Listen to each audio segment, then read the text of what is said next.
We've been looking at thinking outside the box in leadership. There's always a different way to look at something, and leaders normally find it. They normally find kind of the outside of the box way of doing things and to get things done. A lot of people, they see a problem in every situation. Some people see a solution in every situation. But today we're talking about how to motivate others. We're still in the book of Nehemiah. We're going to look at another important leadership skill. We said that first, a leader always prays to start off with. Second, he plans, makes plans. And then they make presentations. They begin to plead their case, or they make presentations to get people to cooperate. Because success is never a one-man show. It takes more than one person to accomplish anything great in life. And Nehemiah knew this when he went about to rebuild the wall. He knew it was going to take a lot of help from people, and the people that he was going to solicit help, they were at a very bad time in their life. They were defeated, they were apathetic, they were living in ruins. Matter of fact, in the last 90 years prior to Nehemiah coming, there had been 2 other attempts to rebuild the wall, and neither one of them had worked. So, you know what happens. I've done that a lot. Go to a church and they go, we tried that, it won't work.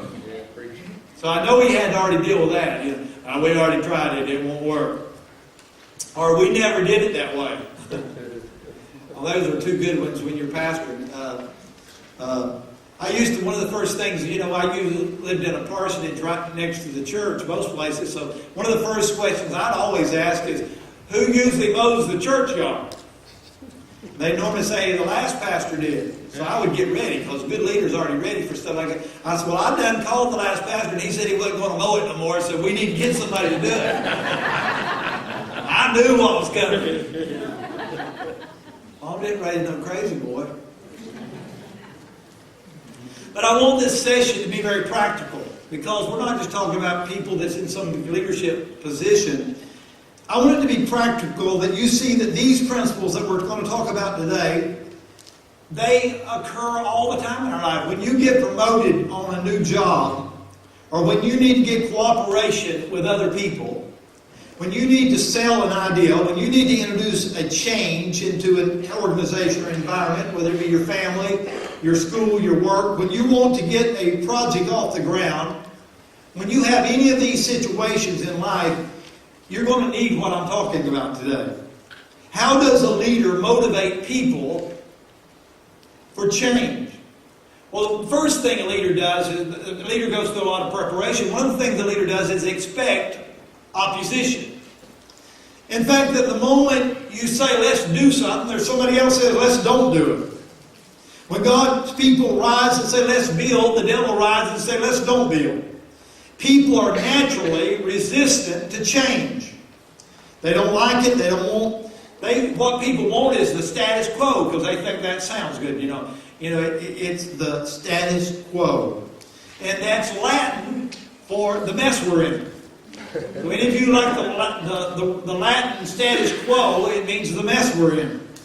And so we find in Nehemiah 2:10, when Sanballat the Horonite and Tobiah the Ammonite officially heard about this, they were very much disturbed that someone would come and promote the welfare of Israel. There's a lot of things to be disturbed about in life, but somebody that's going to come help you is not a very good one. They were disturbed that somebody was here to help the welfare of Israel. He names 2 leaders of opposition. You'll find in these people all through the book of Nehemiah. Sanballat was the governor of Samaria. Tobiah was the leader of the Ammonites. Nehemiah has not even arrived in Jerusalem, and he's already got opposition. Now, how did Nehemiah know before he got there that he had opposition? Because a good leader has already got scouts out there scouting out the land. They've already got scouts out there scouting out the land. He's already checking the environment out ahead of time. He's already feeling his way with other people. 1 Corinthians 16:8-9 says, I will stay here at Ephesus. There's a real opportunity here for a great while and a worthwhile work, even though there are many opponents. I want you to circle opportunities and opponents. Wherever you find opportunities, you'll find opponents. And wherever you find opponents, you'll find opportunity. Matter of fact, right now is one of the key times for some business people to make a lot of money. Because this is a time of a lot of opposition, a lot of obstacles, a lot of opponents to making money. So if you look, and you look hard, there are some opportunities that lie behind that opposition. And the people that find that are the people that usually really succeed. They're always looking for the answer in every opposition. They're looking for a way out. They're looking for a different way things can be done. And they usually find it. And so, Nehemiah, we know that he already knew they were going to oppose him. He had sent out scouts in advance. And first leadership law today is there is no opportunity without opposition. If you're going to help change people or change the situation, go ahead and write it down. Expect opposition because people don't like to change. Number 2, wait for the right timing. There's always a right timing. After staying there 3 days, I set out. Well, you think about that. He stayed there 3 days before he set out to really do anything. What was he doing? Well, we know that Nehemiah didn't come in, even though he had army escort. He didn't come in with bands playing and flags and banners waving. He kind of just came in Jerusalem, and he was very quiet about it. And for 3 days, he said he didn't do nothing. We want to look at some of the things he'd probably done in those 3 days. Number 1, he probably rested, recovering from a long journey. He had been on camel for crossing the entire desert. I'm going to tell you what, if you're going to ride a camel for a long time, you're going to need some rest. Because it's going to be rough. Another leadership law is you never make a major decision while you're tired. Don't make major decisions when you're wore out and you're tired and you're aggravated. It will probably be wrong. Fatigue clouds our perspective in life. The second thing, he may have been praying. Because we know he was a man of prayer and he always prayed about everything. The third thing, he most likely was planning. If you're a prayer, you're going to be a planner. He was probably reviewing his strategy of how he's going to get this thing done. After all, in the last 90 years, there had been 2 failed attempts. The fourth thing, he was letting a little curiosity build. Because as he arrives with the king's escort into town, they're probably wondering, what's going on? They're already defeated and discouraged, but what does this guy come to do? What does he hope to do? We wonder what he's here for. What is the king sent him over here to do? And so it's starting to cause some curiosity. And in Ecclesiastes 3:7 says there is a time to be silent and there's a time to speak. Now wisdom is know which one you do at the right time.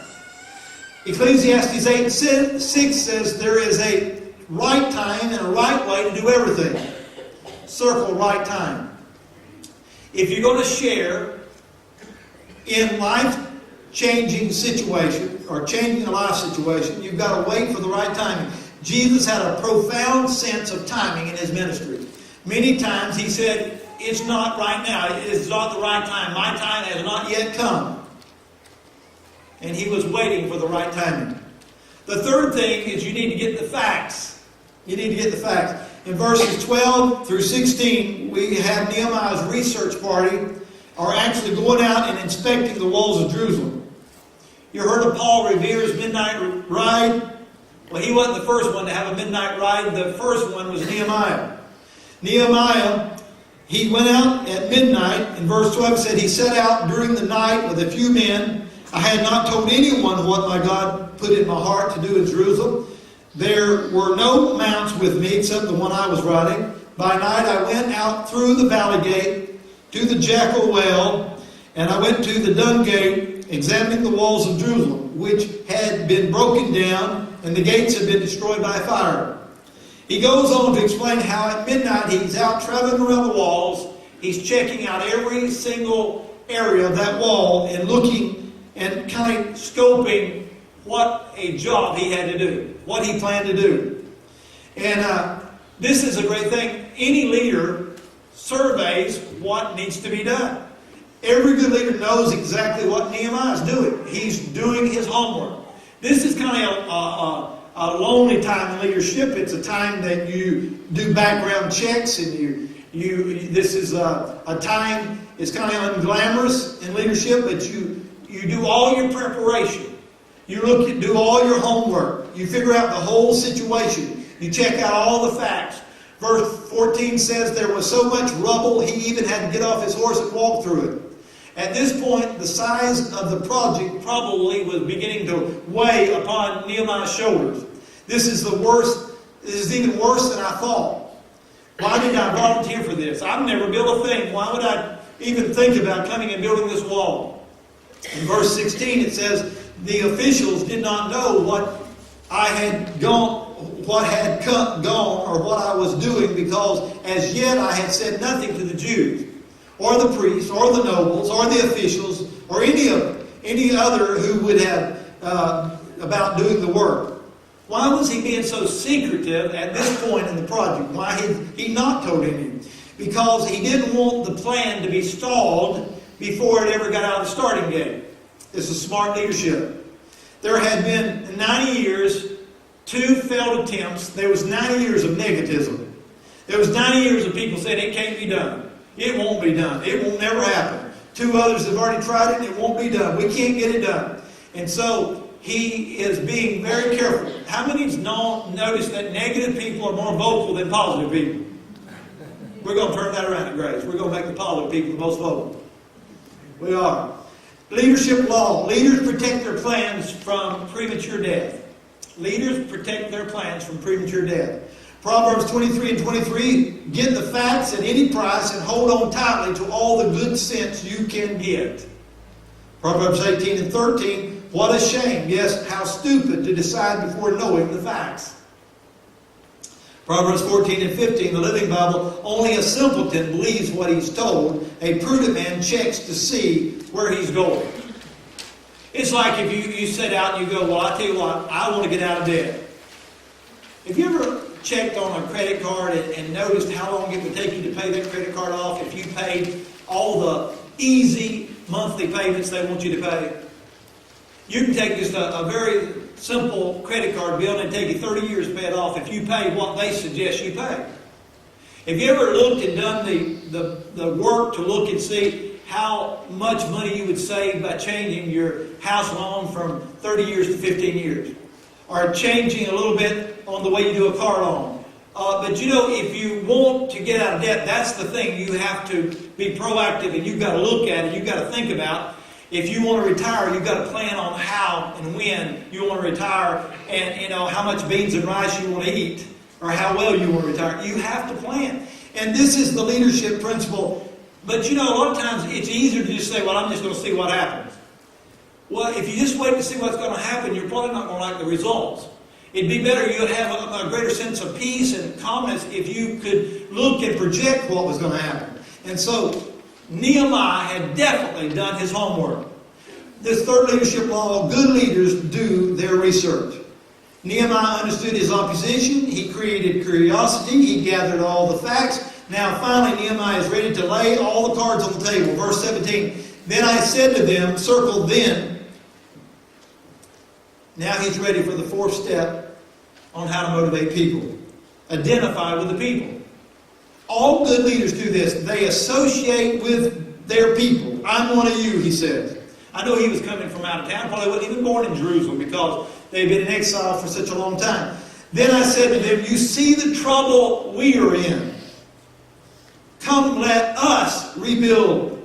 Circle us, and we will no longer be in disgrace. He said, we will not be in disgrace. Circle this. He didn't walk in as an outsider, having never been in Jerusalem, and say, hey, y'all got a big mess here. Looks like y'all do something about it. Your walls are down, your gates are down, your walls are all burned up. It looks like y'all need some help. No. He put himself, we need to get this, we need to get involved. We need to do this. Good leaders identify with their people. That's good for motivation. It's good for parenting. You get a little bit better response from your kids when they feel like you understand them and you're identifying with their problem and you understand where they're coming from. Leadership law, the best ideals are not my ideals, and they're not your ideals. The best ideals are our ideals. Number 5, he dramatized the seriousness of the problem. He comes to the people and he said, I've got some stuff to tell you, but first I want to tell you the bad news. I'm going to be real with you folks. The bad news is, verse 17, then I said to them, you see the trouble we're in? Jerusalem lies in ruins and the gates have been burned with fire. Come, let us rebuild the wall of Jerusalem and we will no longer be in disgrace. These are emotional word pictures. You can just see he's describing the rubble. He's describing the burned walls. He's describing the mess they're in. The place lies in ruins. It's a disgrace. And so he's not playing down the seriousness. If anything, he's bringing up and just laying it on the line. Because it's been that way for a long time. I'm going to tell you why he does this. That means had something break down at your house. You know, you got a cabinet door, the hinge starts coming off, or a doorknob, or, when it first happens, it just makes you so mad. It makes me so mad, that crazy doorknob or that crazy whatever, or something's going wrong in your closet or your house. But like a week later, it don't bother you quite as bad. 6 months later, you don't even think about it. Somebody comes over to your house and they're visiting, they go, hey, your doorknob is broke. Yeah, I know it broke a long time ago. See what has happened? You've got conditioned to the fact that it don't work and don't bother you no more. Did you know that churches and individuals and homes and all of us, we get in that kind of shape? We get to the point that we gradually settle for less and less and less, and we get used to settling for less, and we get used to living in the status quo, and pretty soon the mess we're in doesn't bother us anymore. That's how restaurants close their doors and don't survive because, good enough is good enough. Churches do that. Well, just good enough, we got X amount of people coming, that's just good enough. That's, we're doing about as good as everybody else. Let's just hang in there like that. Homes do that. You can just be good enough at your house, good enough. And, it gets to the point that what is, you just don't care anymore. You can get that way about your appearance. You can get that way about your brain, your education, your future. You can just, the second best is fine. So, the reason he wanted to bring this up, you go, well, I'm all right. My health is all right. You go to the doctor and he lays it on the line. He goes, hey, you keep eating like you're eating and living like you're living and doing what you're doing, you're going to die at a young age. Let us go ahead and run your profile and see how old you are. Well, if you're 40 years old and they go, right now, your age, if you were to take your age according to your health, you're 62 years old. But you're actually 40, but they're telling you, the way you're living, you're going to die way young. That doctor kind of shakes you up. You don't like that doctor. I don't like him talking to me like that. But he's probably going to shake you up enough to do something. And Nehemiah was trying to get them shook up enough to realize the status quo is not good enough. It's not good enough to be average. It's not good enough to just stay where we're at. We've got a mess on our hand, and we got to get with it. So the fifth step, he reinforces their attention he refocuses their attention to the problem. We've got a mess, and he gets them to face the real facts. A lot of times we don't want to face the real facts because it makes us uncomfortable, and we don't like to be uncomfortable. Step 3, the leader faces the fact. And step 5, the leader gets the people to face the facts. Change never occurs until we become discontent. Some of you may be so discontent with your marriage right now you can't stand it. I'm going to tell you something. In reality, you're in a good place. Because all the people that's ever come to us for counseling that needed help, and they did change their marriage, and now their marriage is a lot happier and really unified and in harmony. It first came because they were discontent with their marriage. Most of the time, you've got to get discontent before you're willing to change. Some said that you have to, the not changing begins to be more difficult than changing. So when you start thinking, well, it's going to be more difficult to not change than it would to be to change. So I think I'm going to change. I think I'm going to change. Somebody's got a lot of fire under you. I like old Dave Ramsey will say, well, it seems like you're going to have to start eating some beans and rice, and you're going to have to get a second job, or you're never going to get out of debt. You're going to be paying this little bit for the rest of your life. And so he sets a fire on them. If you and your wife would get 2 jobs, and you start working, and you went to beans and rice, and you cut up all your credit cards, you could be out of debt. And he tells them, you'll be out of debt in 18 months. He sets a fire on them. He tells them that it's going to be more blessed to change than not to change. And so change never really occurs until we become discontent. If you want to create change in your school, your work, your home, your office, one of the marks of a leader is to create discontent. It's like a little mother eagle. You know, she flies in and she chews up the food and she regurgitates it into the little eaglet's mouth, and the little eagles don't have to do nothing, just sit up there in that little nice warm nest. Now, how long do you think that eagle is going to stay up there? As long as somebody keeps bringing them food and taking care of them, they're going to stay up there. But eventually, they say the mama eagles start pulling stuff out of the nest, and now there's kind of, it's a little thorny, you know. It don't feel good. It don't feel good. And then she don't bring no food anymore. Then the eaglets get on the side and they go, look out there, and then finally they jump out of the nest. If you've got a child that's come back home from college,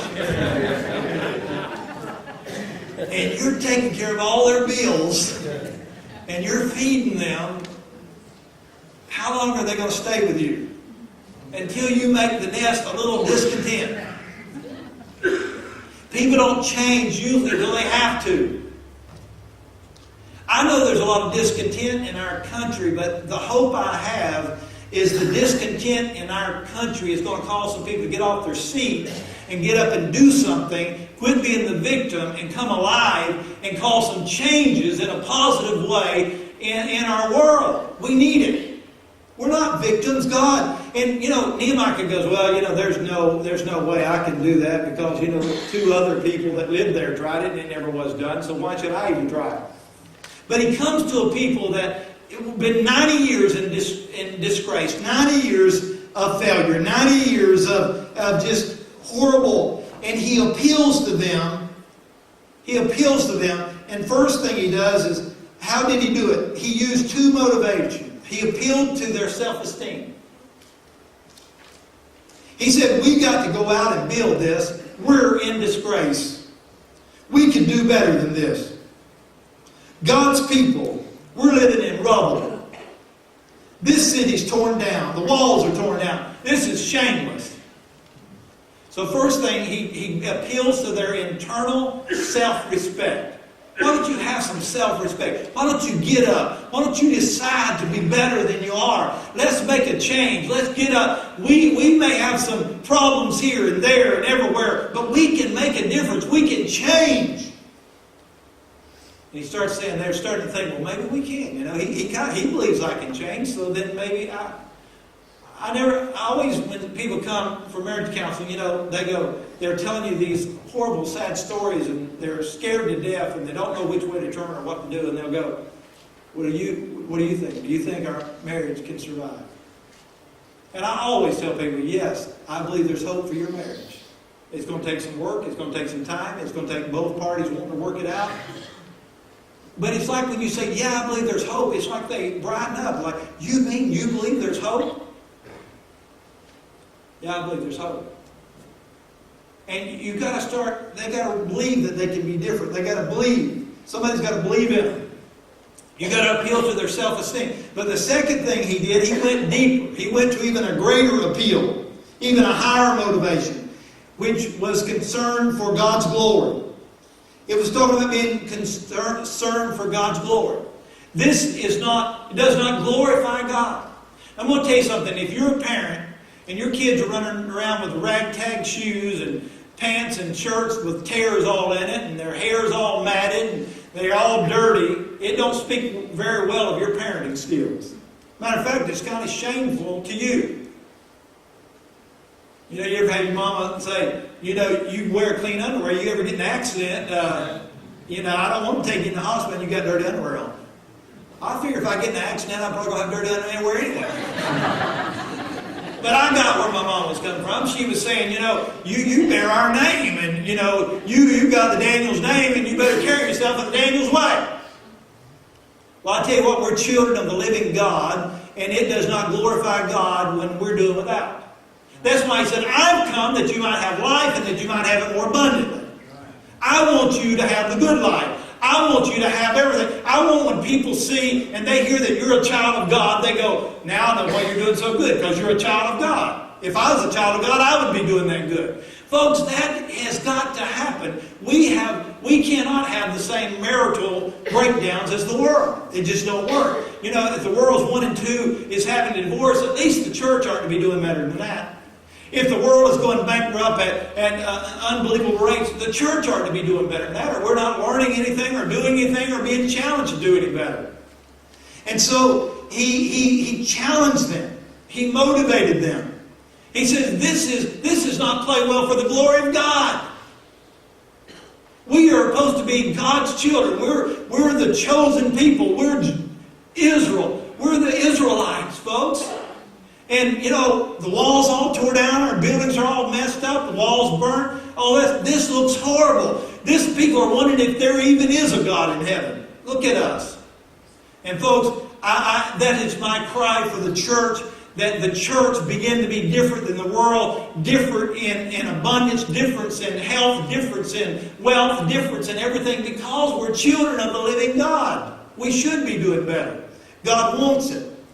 Nehemiah, though, external motivation will only go so far. But if you clean your room, I'm going to give you $1. Instead of what you tell your kids when they're little. But, if you mow the yard, you get $5. That probably won't even get started nowadays. Yeah. When you're 16, you get a brand new car.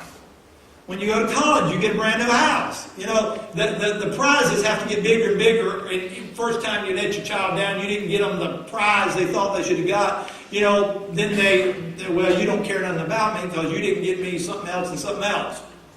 That's called external motivation. So Nehemiah didn't appeal. He didn't say, okay, we're going to divide the walls up. The first one to get your walls done is going to get a 7-day free cruise on the Dead Sea. He didn't do that because external motivation don't last very long.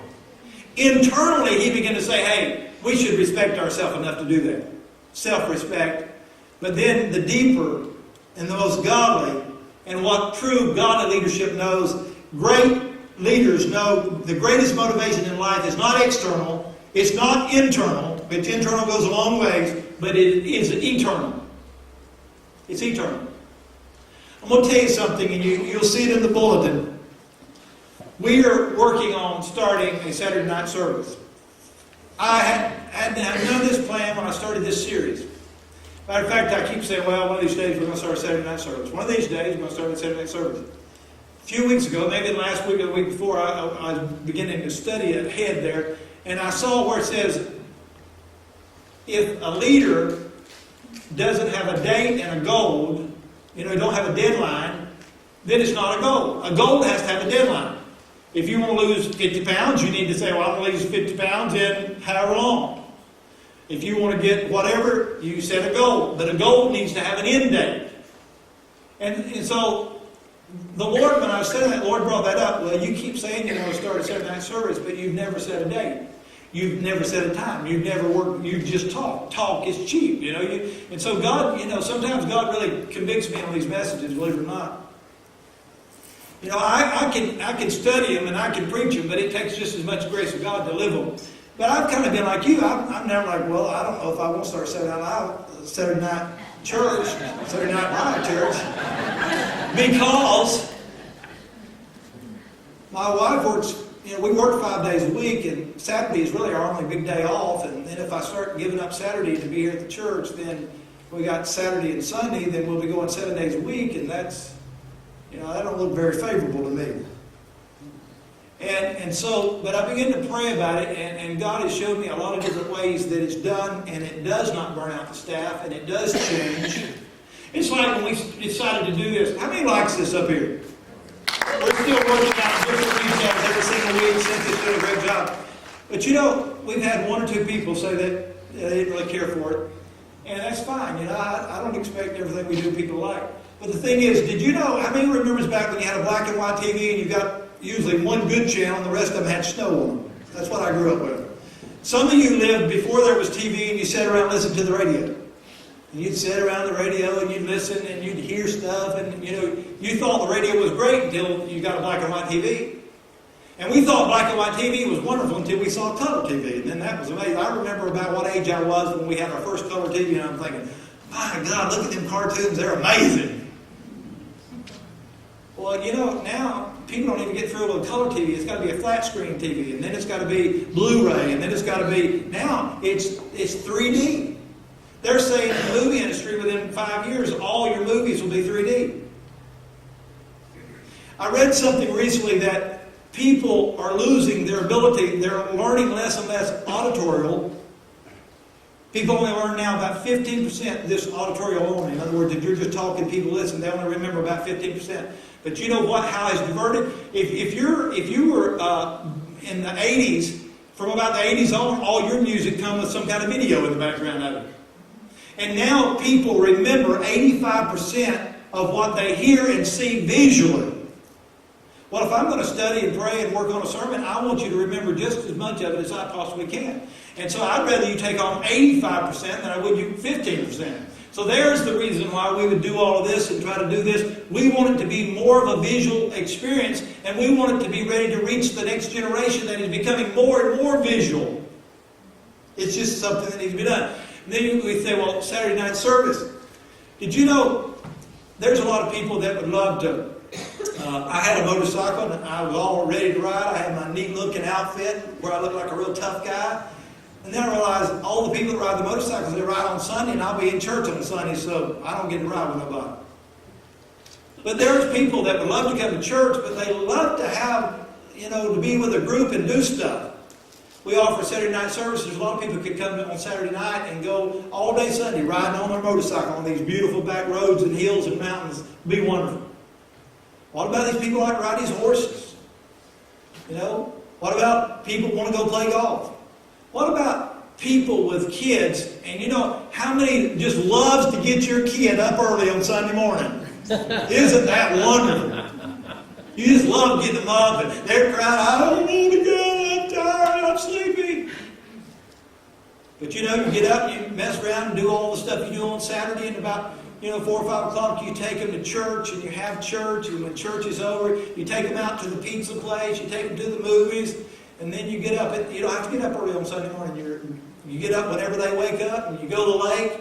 You have more family time. Do you realize the number one cause of divorce in America today is people being too busy? Being too busy. And so when you can offer more time slots, it makes more sense for people. And so there has been a huge rise of churches having Saturday night services for that very reason. Did you know out of the 100 fastest growing churches in America, about 80% of them all have Saturday night services? Some now are having Friday night services, 2 or 3 on Saturday, 5 or 6 on Sunday. Why? Because people today, does it matter what day of the week they come? Is God more friendly to you if you come on Sunday than Saturday? No, He just wants you to come. I'm going to tell you, if I was just a member of the church and I wasn't a pastor, I would absolutely, without any doubt, go on Saturday evening. I'd go and I would take that time and I'd take the rest of the evening and stay out at midnight if I wanted to, sleep in on Sunday, and then I'd mess around, do what I want to do on Sunday afternoon, and then I'd be ready for Monday morning. But a long story short, we are attempting to start, between now and Easter, a Saturday evening service. To be honest with you, we're going to start 2. Might not all be on the same weekend, but because some people's going to work in a service, so if you're working in Saturday night service, you're not going to want to come the next morning to be in service. So we're going to make it where you can be in a service and you can work in a service. So that's where we're headed. Most churches that do that, within about 2 or 3 years, they're running about 200 people in Saturday night service. Did you know for every 100 people you add to a service, it translates, even financially, if it's 100 people, it translates into $100,000. If it's 200 people, it translates into $200,000 a year. So where are we going to get? I want to hire an associate pastor. I want some help. If we hire an associate pastor, we're going to need to open up more areas to have resources, to have people come, give them more options. But most of all, when I wrote out the vision of this church years ago, I said there's 30,000 people back then that are unchurched. We've got to figure out a way to reach those unchurched. We're not the only church in Cumberland County that has to reach them. But we've got to do our part. And folks, we're going to do it. I believe this church, I was talking to my son about it the other day. He said, Dad, I really believe even in Cumberland County, y'all could have a church running 3,000. And I said, absolutely, son, we could. But we're going to have to get out of status quo. We're going to have to put a little bit more effort. You know, you say, well, won't that put a strain on some areas? Yeah, it will. But I've noticed if I want this muscle right here to get real big, I've got to strain it. I tell you what, some of you that come on Sunday morning, you're going to be so lucky because by the time Sunday morning gets here, I'm going to be already preached it twice. I'm going to be finding the preacher you wanted. Don't even have to use notes. I just get out here and yell. I'll be more anointed.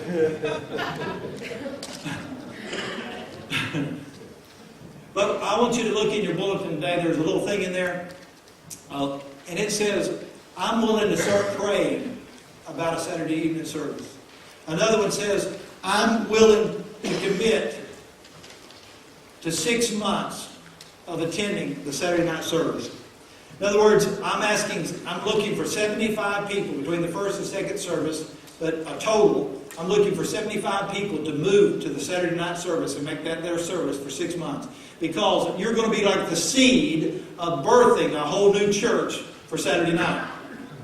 Now, when you're old and you're feeble and you're sitting around and you're hearing, hey, you know, over that Grace over there, they're running 1,000 on Saturday night, and guess what? I'm the one that started that. You'll have bragging rights.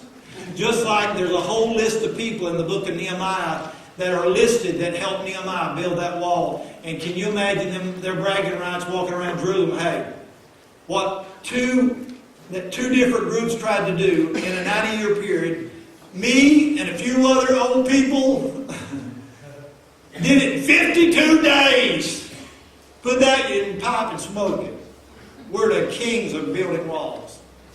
And folks, I'm telling you, you can leave a legacy. You can say, I went to 2 services for a year or two to build that and get it off the ground and cause this thing to happen in Crossville, Tennessee.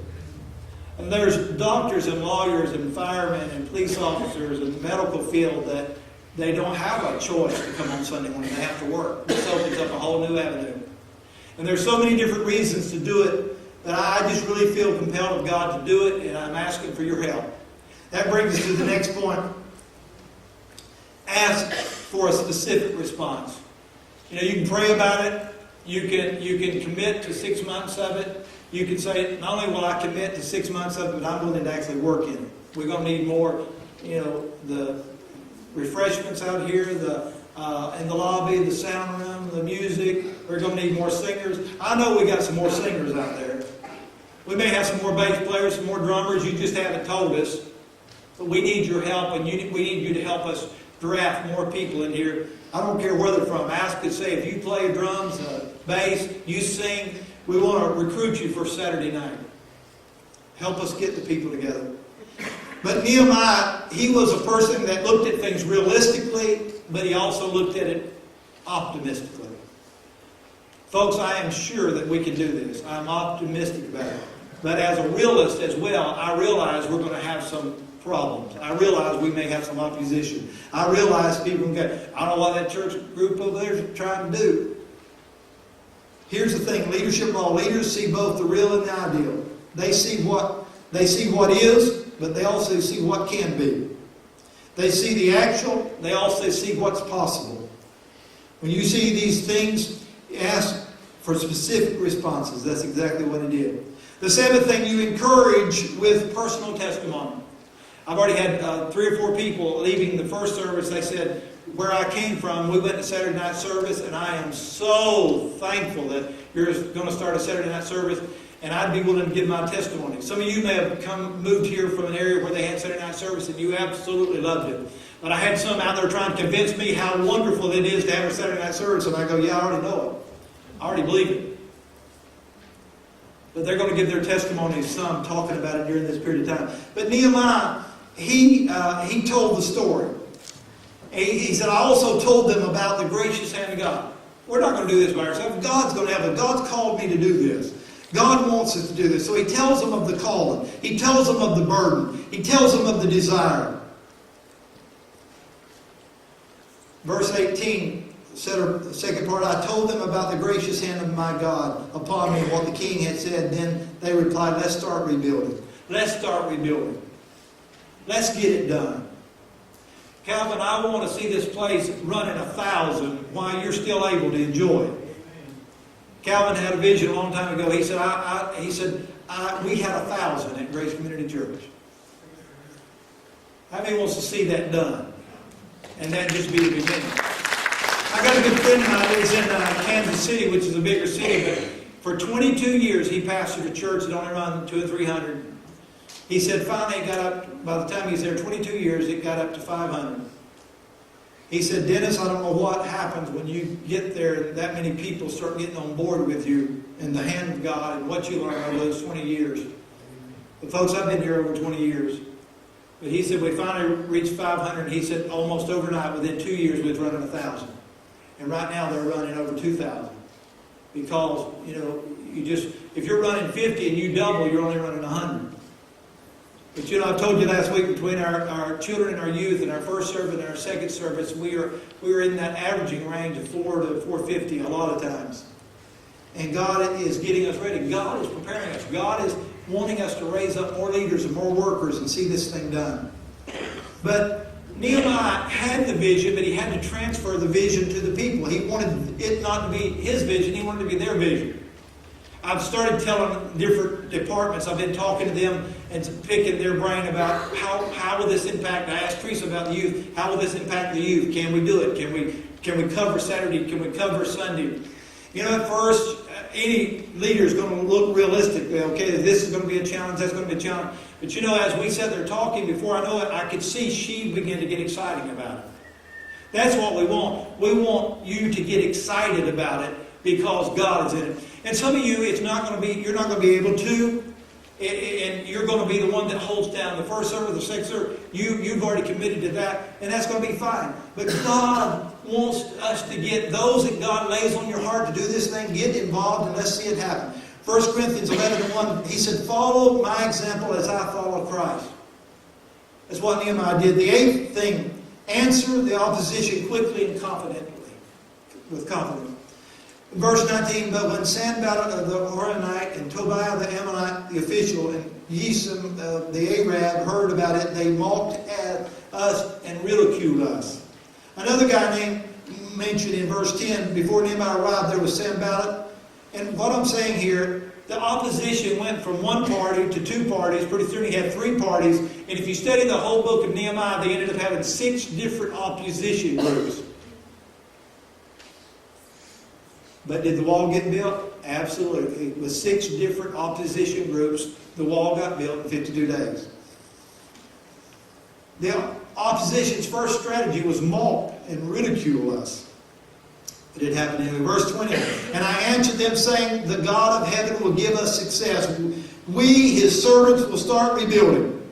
But as far as you have no share in Jerusalem, any claim or historic right to it. In other words, Nehemiah said, this ain't going to happen because it's a God thing. It's going to happen whether you're a part of it or whether you're not a part of it. But you will have no historical claim to the fact that it happened.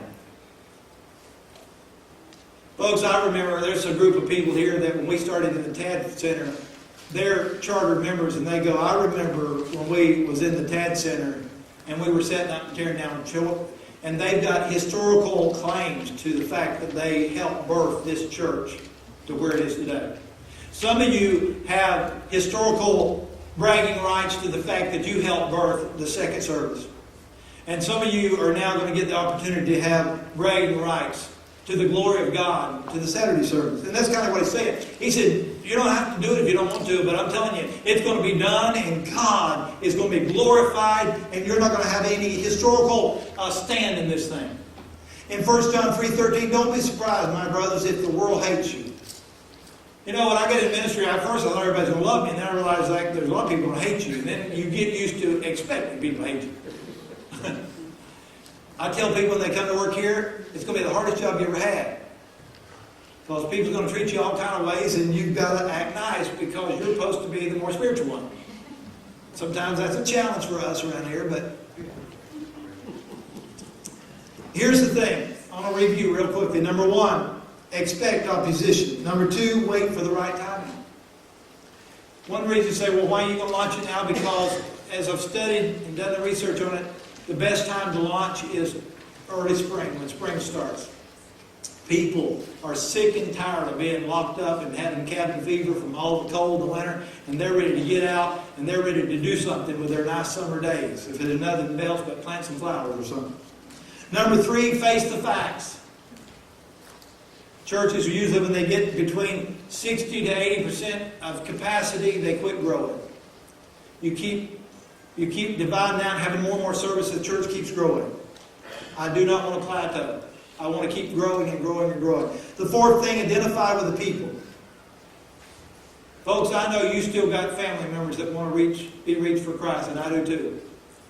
We've got people that we want to see come to the Lord. We want to make it easier for them to come to the Lord. Number 5, he dramatized the problem. He used word pictures. He told them of all the reasons why that they needed to rebuild. It was a disgrace to them, a disgrace to their God.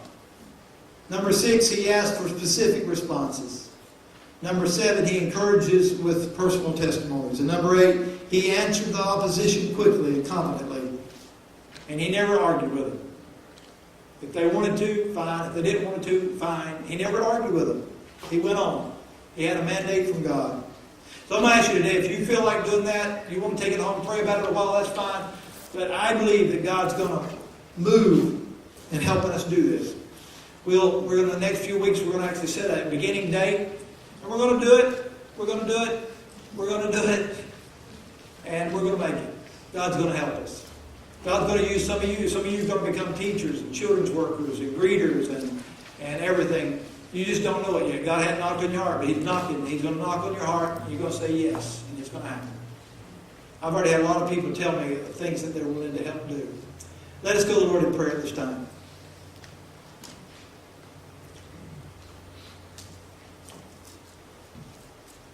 You might say, well, I wonder if that was a miracle that Nehemiah rebuilt that wall in 52 days. It was probably partly a miracle. But you know how a miracle happens? God uses people to make miracles happen.